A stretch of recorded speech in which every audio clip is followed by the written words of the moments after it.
Sleeping Beauty.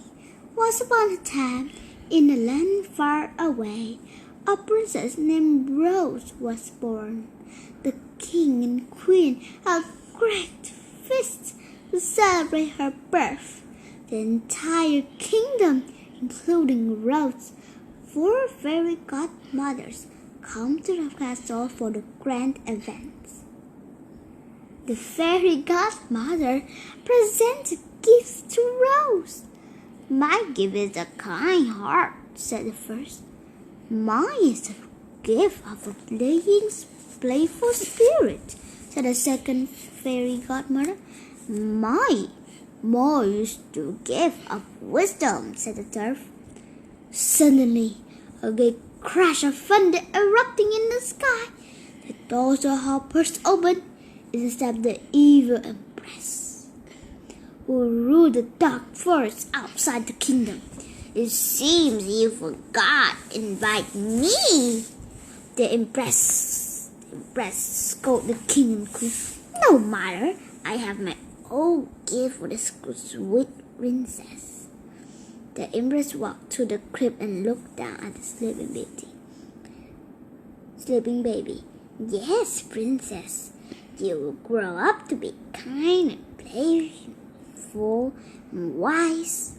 But in the 8th year, you will break your finger on a spinning wheel and fall dead." The thunder crashed again, and the evil empress disappeared. The king and queen were frightened. "What can we do to save our child?" the king cried. The 4th fairy godmother now gave her gift to Rose. "I cannot change the empress spell," she said, "but I can soften it. Princess Rose will not die, but will fall into a deep sleep. Her true love kiss will revive her." As she grew, Princess Rose displayed all of the virtues her fairy godmother had given her. She was kind and wise.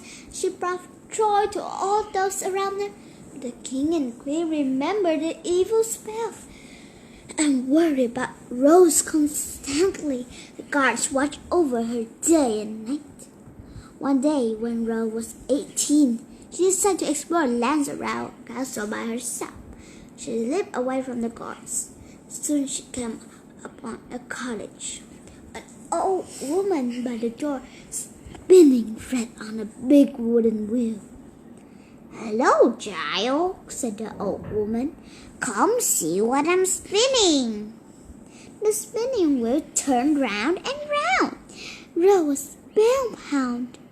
She reached out a hand. When Rose's finger touched the thin spindle, she crumbled to the ground. The old woman looked at the princess and smiled. Thunder boomed, and the old woman turned into the evil empress. She laughed and disappeared.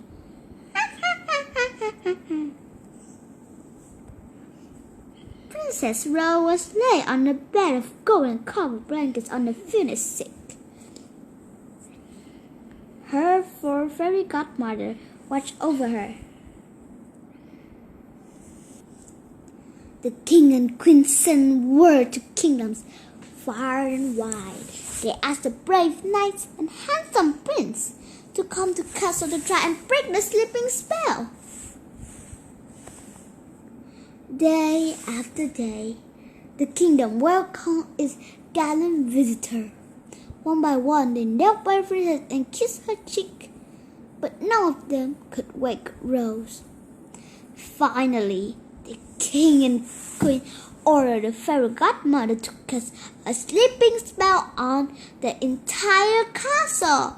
It would only be broken when the princess awoke.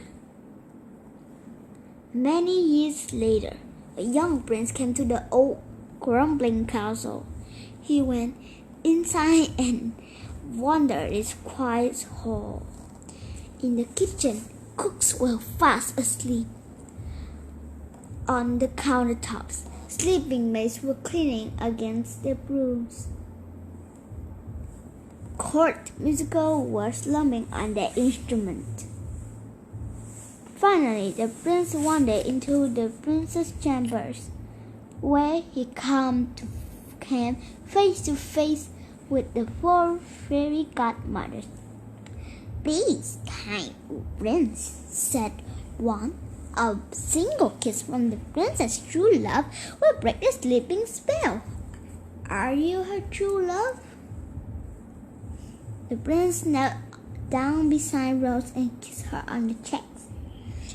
The princess stirred, then opened her eyes. "I had the most wonderful dream," she said softly. "I dream of my true love. I dream of you."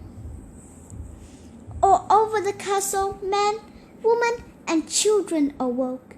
The king and queen rushed to the princess' chamber. Rose was there with the prince, who was broken the spell. The king and queen had a great feast to celebrate the wedding of Princess Rose and her true love. And they all lived happily ever after.